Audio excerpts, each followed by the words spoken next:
Okay, because some people want. But anyhow, when I was building that boat, Which boat? Fishing boat? I built actually one boat. This is down in Anacortes, and I'm talking in my 78, 79, 80 years. Yeah, 78, 79. So I'm down there saying, okay, they don't have any high-speed fishing boats really at the time up anywhere. So I'm going to go build. So you get to the fishing grounds quicker? That was the theory. What, sport fishing or commercial? Shrimp fishing. Sport fishing or commercial? No, commercial. I built 84 by 4 shrimp ponds.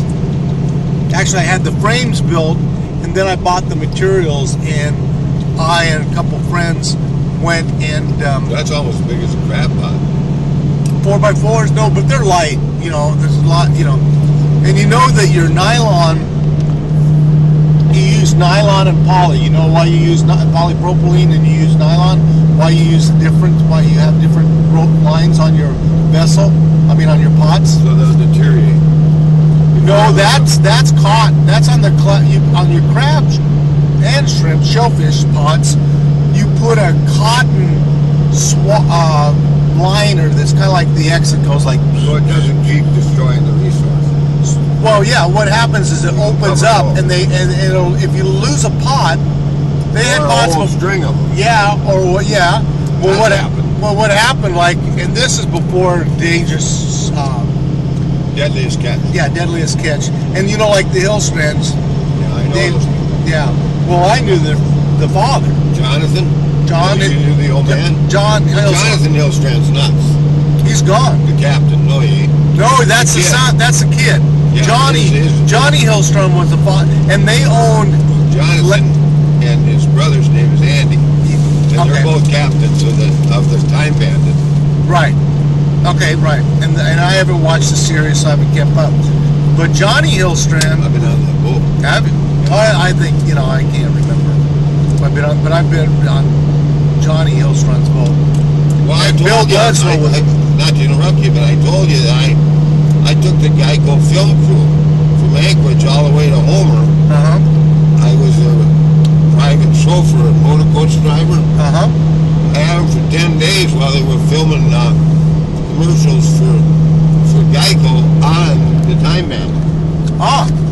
Wow, I didn't know that. Yep. Well, anyhow, this is way before all this stuff. And what happened was you'd lose, and this was like in the 70s. They would use these pods, and what happens, they didn't have a cotton thread going through. The cotton was supposed to deteriorate, but they didn't have that, and these pods, they would hook sometimes, and they would keep fishing. Yeah, and what happened? The crab would eat the crab and go in. It would eat the crab. Well, they would catch halibut, and they would and that was like a bait. And so the crab would go in there, and then as long as they could feed, they would live. And then they die, and then more crab would come in and eat them. Kinda. Yep. Or fish comes in, or octopus could sneak out. But a fish could get in there, they couldn't sneak out. So we started putting these 5 or 6, in the middle. You cut your web, and you put the cotton thread through there, so it would deteriorate. How long did it take for that cotton to get rotten? A season. All? Yeah, it would. Killed a lot of resources. Yeah, right. You live on those. I've heard they lost whole strings of them. Oh yeah. Well, what happens is the ice will come along and pick up the string, which brings you back to nylon and propylene. And this is what you do. Polypropylene, but we call it propylene, but polypropylene. But anyhow, the polypropylene floats. The nylon sinks. The nylon will also stretch a little bit. So you'll do your top, with the buoys on them. With the buoys would be the nylon, and down at the bottom would be your polypropylene, and that would keep the line off the pot. So, and then the other one sinks so that it wouldn't tangle in your prop. And that was why you'd use the polypropylene and the nylon. I made shrimp pots, the 4x4 shrimp pots, and we would catch coon stripe. I don't know why they call them coon stripe, spot, and the coon stripe shrimp. I think that's what it is, but they weren't the spot shrimp. And, oh, the coon stripe is one type. They catch that, but there's also heck, what? Can't even remember. Here I am fishing, but I haven't done that for some. See, I am getting Alzheimer's, but that's okay because the way life is. The old man said when he's sitting on the edge of his bed at the assisted care place, just before we moved him into the Alzheimer's wing at the Jolly Fisherman in Rhineland. And I come to get him to take him downtown to get a Manhattan and a steak at the Rhineland Cafe. He's sitting on the edge of his bed. You know, we made his bedroom look just like his bedroom at home. Oh, wow. We moved everything, and it was like you couldn't tell you know, when you went in that room, you couldn't tell you weren't in his bedroom that he lived in for 70 years, 60 years. Anyway, so he's sitting on the edge of his bed and he's tying his shoes.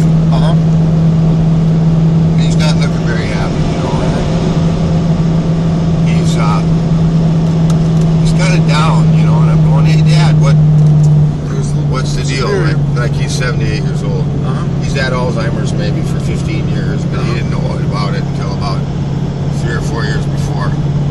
Anyhow, I said, Dad, what's the trouble? You know, you're not looking very happy. See, the double yellow. On a hill, on a curve, on a hill, on a curve.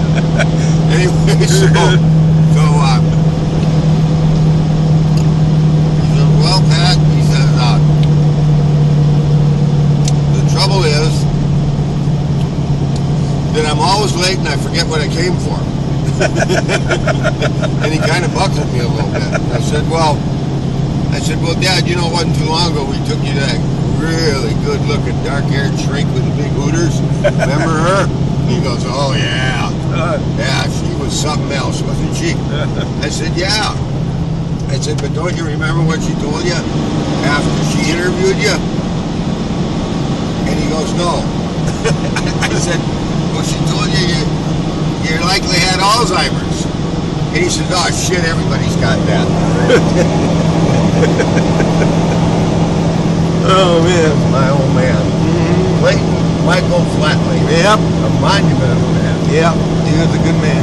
You know what number one slogan was? That he laid on his 5 sons? Well, no. His number one slogan? What was that? It was, life's too short to be dancing with ugly women. Oh, brother. He meant ugly from the inside out. Yeah, exactly. Because there's well, there's a few, but that doesn't mean that. Like, remember that singer in the Brits? She used to look not like, and all of a sudden her voice came out, Susan somebody. Brit. Yeah, and it was on the X Factor or whatever the show. Boyle. Yeah, man. She wasn't a real looker, but all of a sudden, wow, could she sing? We weren't talking about physical looks. No, we're talking about being nasty, ugly, you know what? And we missed that. I guess we missed that about this local. Pissing moaners. Yeah. Whiners. Bitchers. Yeah. Yeah, I takers. Okay, what I wanted to say is I built the boat, the vessel, and I brought it up the inside passage. You know, this is my 4th trip to Alaska. Is this your fast boat that you built? Yeah, it was a good boat. How many knots would it make in open water?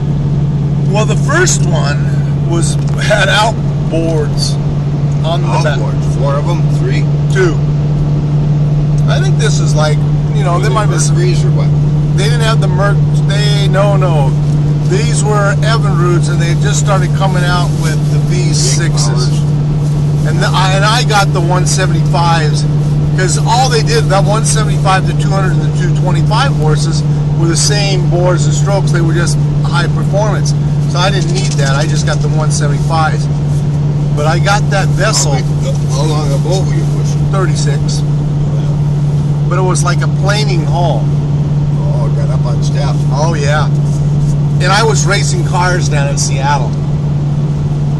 Right alongside the road. Alongside the road. They were on the ocean, floating bridge. out in the The ocean. floating bridge. You know the floating bridge in Seattle? Yeah. I was keeping up with those, and that speed limit was 45. So I know it would go 45 knots, or 45 miles an hour, probably Must 40. have been impressive. Oh, it was. I wish if I can find those photos of it, if I have any. That was like the Dale Hoskins. Remember, you said Vic Hoskins or Dale Hoskins? Vic. Well, there's another Hoskins. He came up with me, and we took 28 days to make it up there.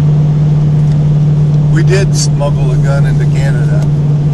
It was a handgun, and yeah, the reason it took so long, we kept blowing lower units out. And one poor guy, they sold it through his dealership, so he got the profit, and then he had to take care of it. I went through, finally I bought a third engine because I kept blowing them so much, so that wasn't the way to go. So I made another one with the flying hull on the back, and I didn't tell you this, but the military took the same design, and there's one down in Whittier like it, and they used it to patrol the pirates off the Somali coast. But they had diesels on it. They had heavy guns, etc. But they were bad. Yeah, not the Navy. There's the Navy SEALs.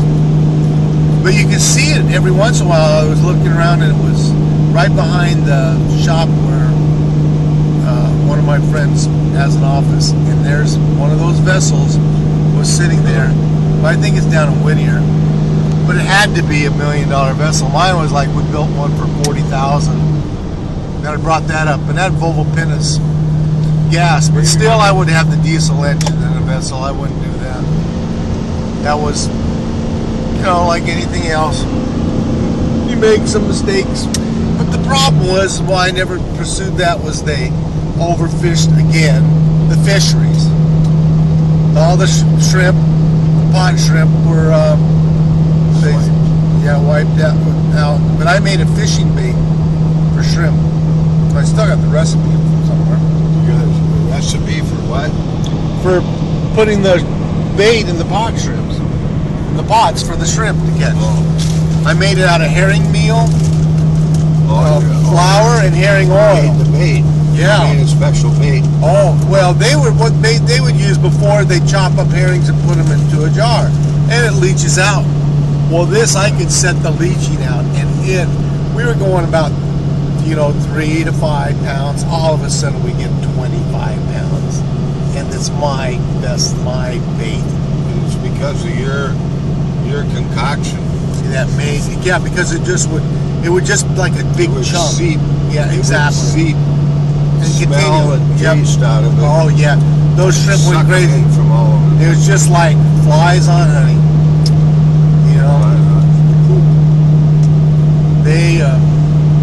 It was interesting. But yeah, that's the 2 boats I built. Actually, the one I didn't build, the second one, by watching them build it, we got the marine architect, because the company went, that was right back around the time, I want to say that they put a luxury tax on vessels. Even commercial fishing boats. No, yeah. They put a luxury tax on luxury boats. Yachts and things. So that there were a lot of marine architects and people that used to work on the vessels and build them were out of work. So Nobody could afford to build them anymore. they could afford to build them. Buy them. No one could afford to buy them, or they wouldn't buy them. So Was that the liberal left again doing that? I don't know. It was actually, I thought it was Reagan. Why? One of the things, yeah, it was Reagan's time. Why? Or it was actually it was Carter. That's what happened. It was Carter's time, and Reagan then got in there, and I think they changed it. But I got the tail end of before they all started putting in new orders again. But Bayliner was down in Anacortes. I brought both vessels up from Anacortes to where was it? Homer. But I surfed waves, 40-foot faces. And the reason, 40-foot high face waves out of Yakutat. And your boat handled it? Oh yeah. It was a V-bottom? No, it was a cathedral hull, the bottom, and it would put the money, it would just be like a big surfboard. Only drew 18 inches. We went in rivers. I didn't tell you that. Let's say I got 15 minutes and then we'll go to the next